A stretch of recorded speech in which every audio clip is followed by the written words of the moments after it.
ಅದಕ್ಕೇನು ತೊಂದರೆ ಏನಿಲ್ಲ.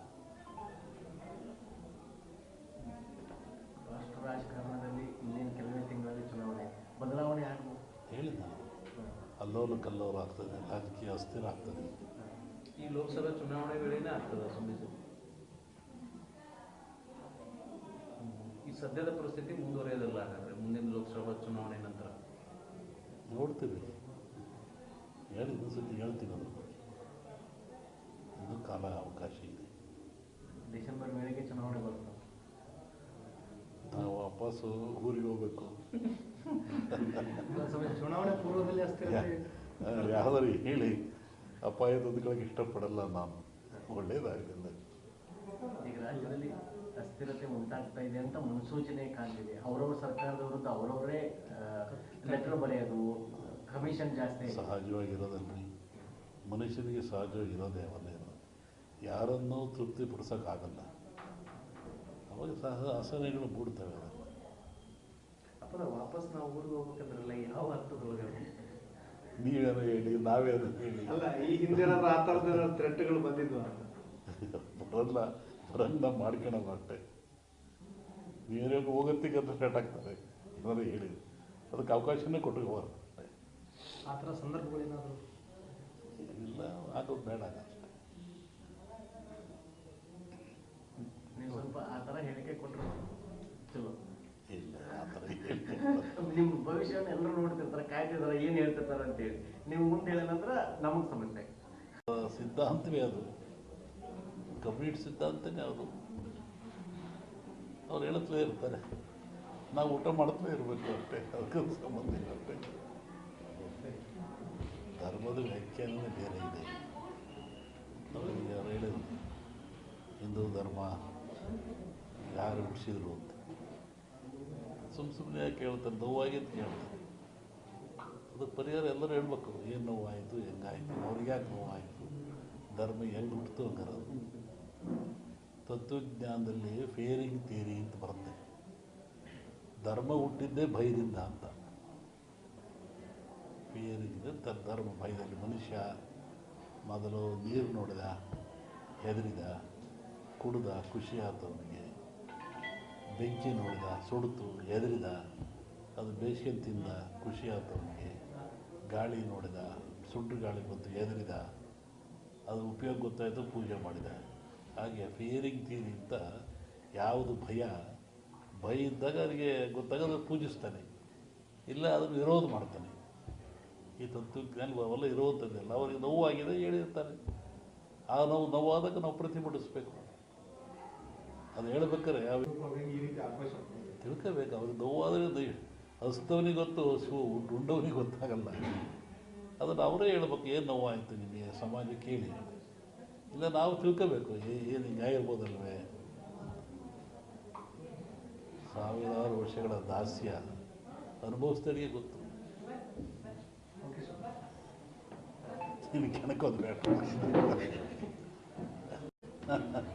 ಪ್ರತಿ ವರ್ಷ ಒಂದು ಸಂಜೆಗಳ ಮನೆಯಲ್ಲಿ ಈ ಶ್ರಾವಣ ದೇವ ದಿವಸ ಪೂಜೆ ಮಾಡಿಸ್ತಾರೆ.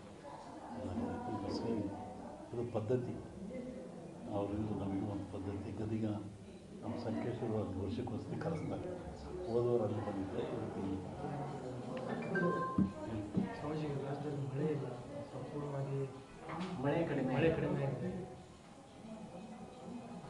ಮನುಷ್ಯ ಎಷ್ಟು ತಪ್ಪು ಮಾಡಿದರೂ ಆ ಭಗವಂತ ಕ್ಷಮಿಸ್ತಾನಂತೆ. ಮನುಷ್ಯ, ಪ್ರಾಣಿ, ಭೂಮಿ ಏನು ಮಾಡಿದ್ರು ಸೃಷ್ಟಿಕರ್ತ ಅವನೇ ಅಲ್ಲದೆ ಅವನು ಕ್ಷಮಿಸ್ತಾನಂತೆ. ಆದರೆ ಮನುಷ್ಯ ಮಾಡಿದ ಕರ್ಮಗಳು ಅವನು ಕ್ಷಮಿಸಲ್ವಂತೆ. ಭಗವಂತ ಕ್ಷಮಿಸಿದರೂ ಮನುಷ್ಯ ತಾನು ಮಾಡಿದ ಕರ್ಮಗಳನ್ನು ಅವೇ ಕ್ಷಮಿಸಲ್ಲ. ಹಾಗಾಗಿ ಮನುಷ್ಯ ನೀರು ನೋಡಿದ, ಹೆದರಿದ, ಕುಡಿದ, ಖುಷಿ ಆಯ್ತು ಅವನಿಗೆ. ಬೆಂಕಿ ನೋಡಿದ, ಸುಡ್ತು, ಹೆದರಿದ, ಅದು ಬೇಸಿಗೆ ತಿಂದ, ಖುಷಿ ಆಯ್ತು ಅವನಿಗೆ. ಗಾಳಿ ನೋಡಿದ, ಸುಡ್ಡು ಗಾಳಿ ಬಂತು, ಹೆದರಿದ, ಅದು ಉಪಯೋಗ ಗೊತ್ತಾಯಿತು, ಪೂಜೆ ಮಾಡಿದ. ಹಾಗೆ ಫಿಯರಿಂಗ್ ಥಿಯರಿ ಅಂತ ಯಾವುದು ಭಯ ಇದ್ದಾಗ ಅವರಿಗೆ ಗೊತ್ತಾಗೋದು ಪೂಜಿಸ್ತಾನೆ, ಇಲ್ಲ ಅದನ್ನು ವಿರೋಧ ಮಾಡ್ತಾನೆ. ಈ ತತ್ವಜ್ಞಾನ ಅವೆಲ್ಲ ಇರುವಂಥದ್ದೆಲ್ಲ ಅವರಿಗೆ ನೋವಾಗಿದೆ ಹೇಳಿರ್ತಾರೆ. ಆ ನೋವಾದಾಗ ನಾವು ಪ್ರತಿಭಟಿಸ್ಬೇಕು. ಅದು ಹೇಳ್ಬೇಕಾದ್ರೆ ಆ ವ್ಯಕ್ತಿಲಿ ಏನು ನೋವು ಇರಬೇಕಲ್ಲ. ಹಾಂ, ತಿಳ್ಕೋಬೇಕು. ಅವ್ರಿಗೆ ನೋವಾದರೆ ಹಸ್ತವನಿಗೆ ಗೊತ್ತು, ಉಂಡವನಿಗೆ ಗೊತ್ತಾಗಲ್ಲ. ಅದನ್ನು ಅವರೇ ಹೇಳ್ಬೇಕು, ಏನು ನೋವಾಯಿತು ನಿಮಗೆ ಸಮಾಜಕ್ಕೆ ಹೇಳಿ. ಇಲ್ಲ ನಾವು ತಿಳ್ಕೋಬೇಕು, ಏನು ನ್ಯಾಯ ಇರ್ಬೋದಲ್ವೇ. 20 ದಿವಸ ಹಿಂದೆ ನಾನು ಧಾರವಾಡದಲ್ಲಿ ಹೇಳಿದ್ದೆ. ನಾನು ಈ ಥರ ಮಳೆ ಆಗುತ್ತೆ, ಭೂಮಿ ಕಂಪಿಸುತ್ತೆ, ಗುಡ್ಡಗಳು ಬೀಳ್ತವೆ, ಜನಗಳು ಸಾಯ್ತಾರೆ, ರೋಗ ರುಜಿನಗಳು ಹೆಚ್ಚಾಗ್ತವೆ. ಇದು ಇಂಡಿಯಾಕ್ಕಲ್ಲ, ಜಾಗತಿಕ ಮಟ್ಟದಲ್ಲಿ ಕೆಲವು ರಾಜ್ಯಗಳು ಮುಳುಗ್ತವೆ ಅಂತ ಹೇಳಿದ್ದ ನಾನು. ಈಗ ಅದರ ಪ್ರಕಾರವಾಗಿ ನನ್ನ ಲೆಕ್ಕ ಇನ್ನೂ ಅಮಾವಾಸ್ಯೆವರೆಗೆ ಇರ್ತದೆ. ಅಮಾವಾಸ್ಯೆ ನಂತರ ಮತ್ತು ಬೇರೆ ಭಾಗದಲ್ಲಿ ಹೋಗ್ತದೆ ಅದು. ಒಟ್ಟಿಗೆ ಇದು ಕ್ರೋಧಿನಾಮ ಸಂವತ್ಸರ. ಕ್ರೋಧನ ಸಿಟ್ಟು ಅಂತ ನಮ್ಮ ಹಿಂದೂಗಳ ಪ್ರಕಾರವಾಗಿ. ಇದರಾಗ ಒಳ್ಳೆಯದು ಕೆಟ್ಟದಿದೆ.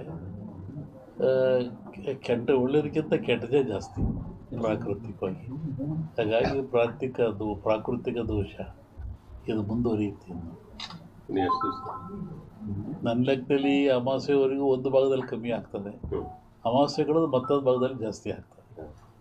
ಇದು ಇಂಡಿಯಾಗೆ ಅಂತೆಲ್ಲ ಹಲವರು ವರ್ಲ್ಡ್ ಹೇಳ್ತಿರೋದು. ನಾನು ಜಲಕಂಟಕ ಹೇಳಿದ್ನಲ್ಲ, ಜಲಕಂಟಕ ಇದೆ, ಎಲ್ಲ ಡ್ಯಾಮ್ಗಳು ತುಂಬ್ತವೆ ಅಂತ ಹೇಳಿದ್ದೆ ನಾನು. ಇದೆಲ್ಲ ನಡೆದಲ್ಲಿ ಹೇಳಿದ 20 ದಿವಸ ಧಾರವಾಡದಲ್ಲಿ ಹೇಳಿದ್ದೆ ನಾನು.